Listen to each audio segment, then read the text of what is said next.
Good afternoon. My name's David Baines, and it's my very great pleasure to be chatting to Charlotte from the World Bank on behalf of the Zero Project this afternoon. Charlotte, welcome. Thank you, David, for having me. It's my pleasure to talk to you too. I've got a question for you, which betrays my own ignorance. What exactly is the World Bank? So that's actually a great question because we're not a typical bank. We're not a commercial bank. What we are is the world's largest financing institute for development. We've been around for 77 years. Right.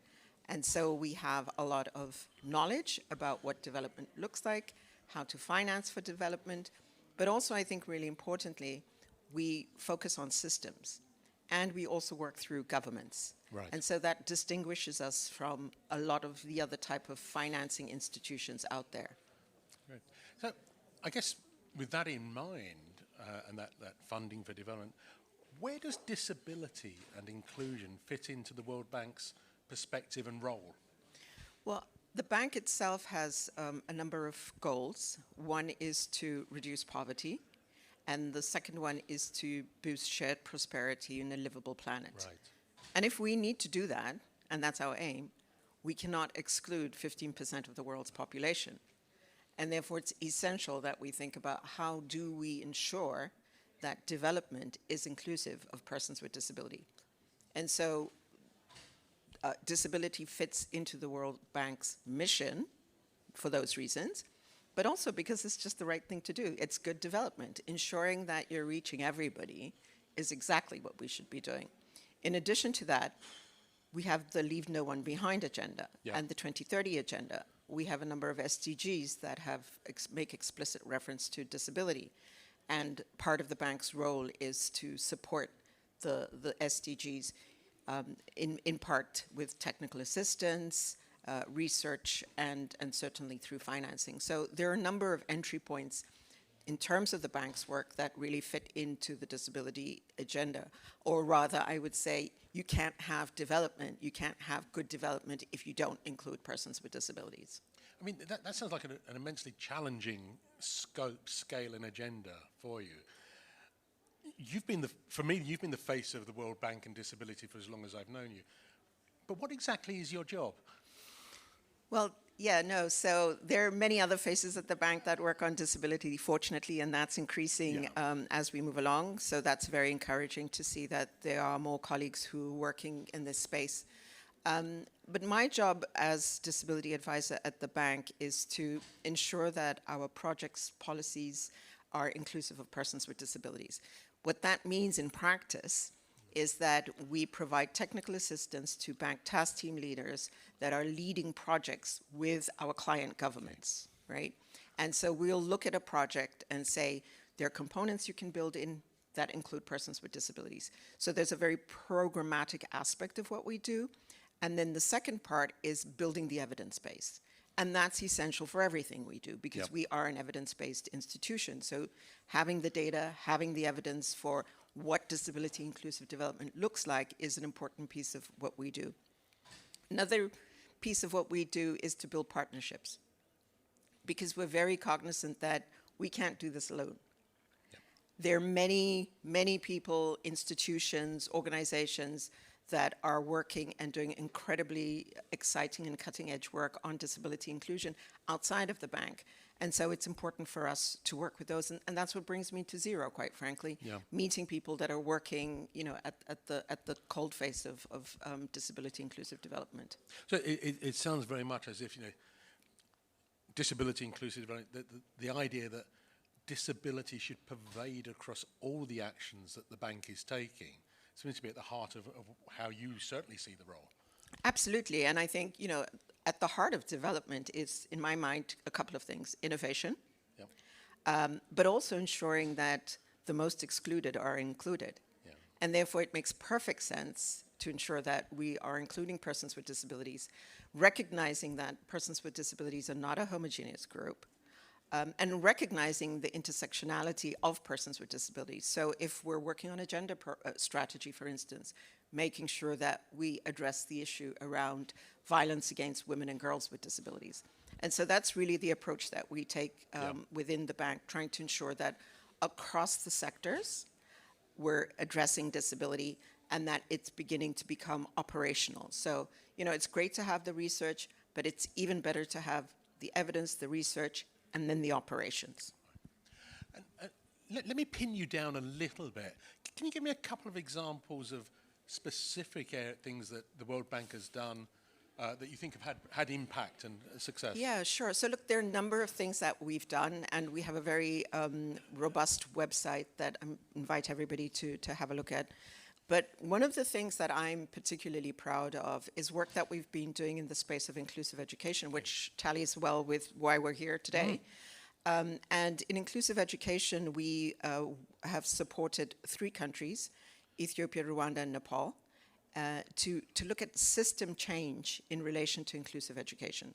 And so in regard to that, we looked at the training of teachers, developing manuals, looking at resource centers for children with disabilities, but not just building new resource centers, reviewing and evaluating existing resource centers to see, is this an instrument that works? Does this work? Is this what we should be doing? So that's a piece of work that I've been really excited about. In Rwanda, we built 25,000 accessible bathrooms. So, you know, some really big ticket items have come out of this work that we've been doing.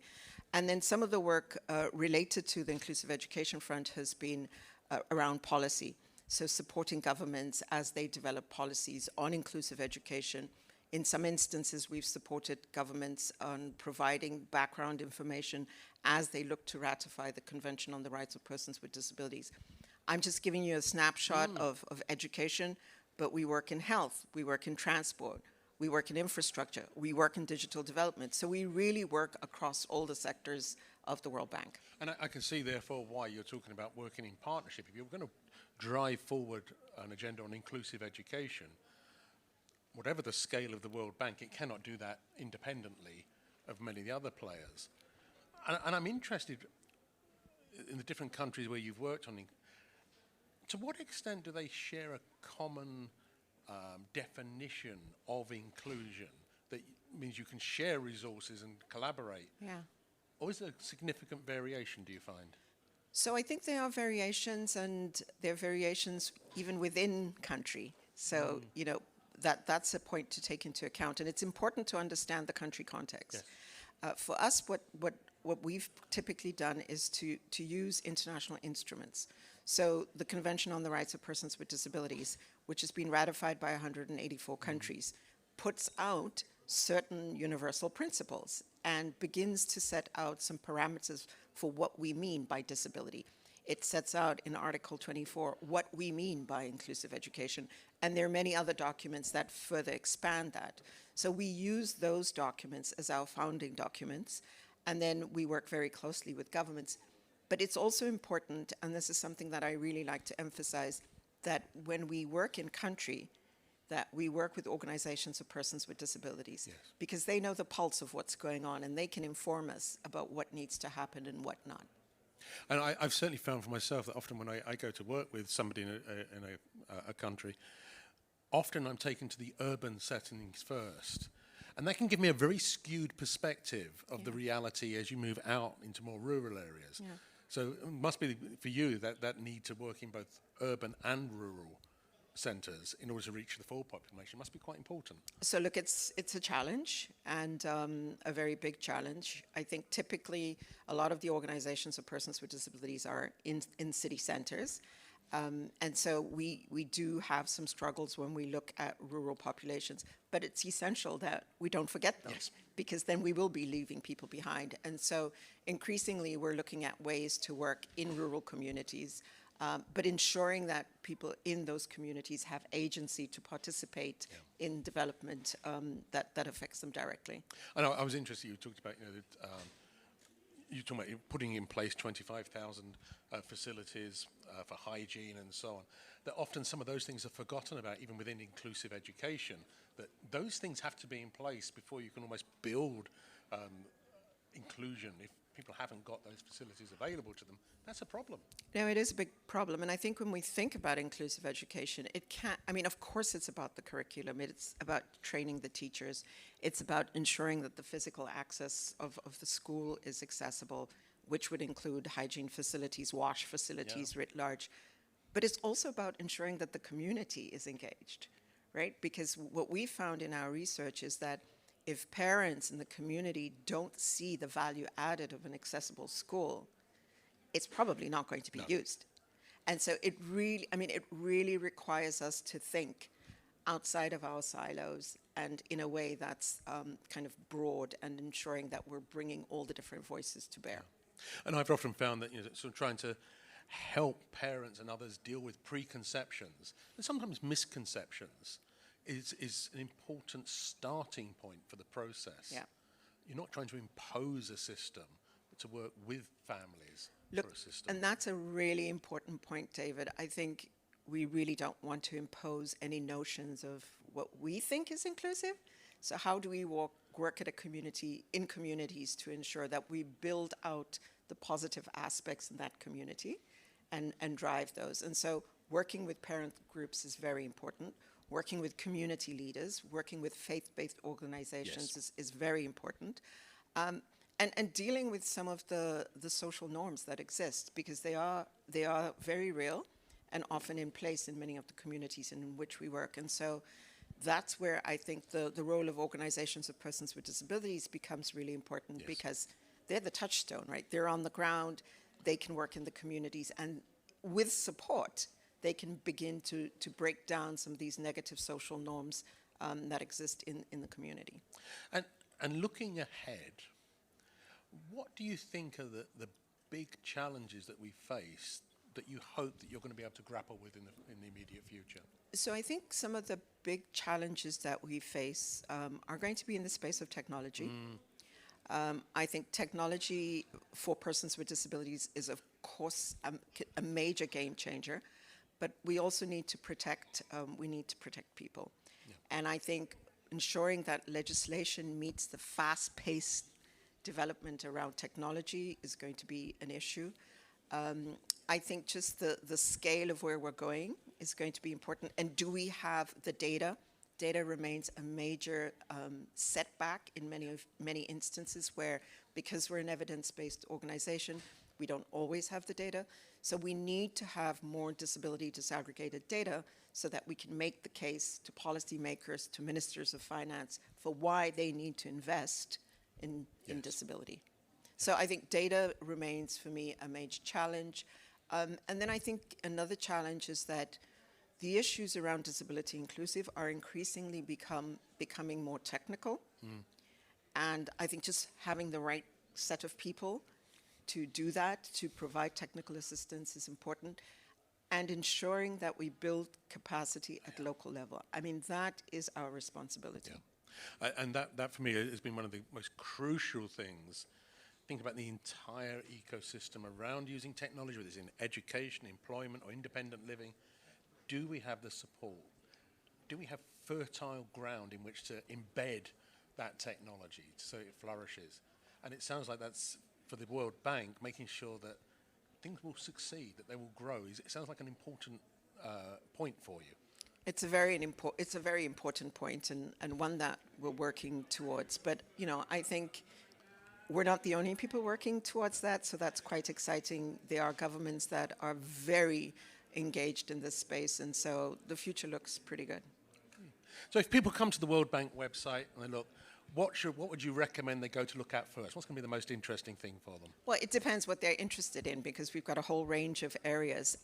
But, just given that we are at a conference talking about inclusive education, we have a community of practice on inclusive education, which I believe is the largest in the world right now.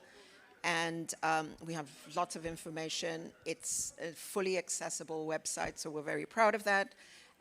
Really a great place to find up-to-date information on inclusive education, to see what the bank is doing in various parts of the world to advance inclusive education, but also to be part of a larger global community.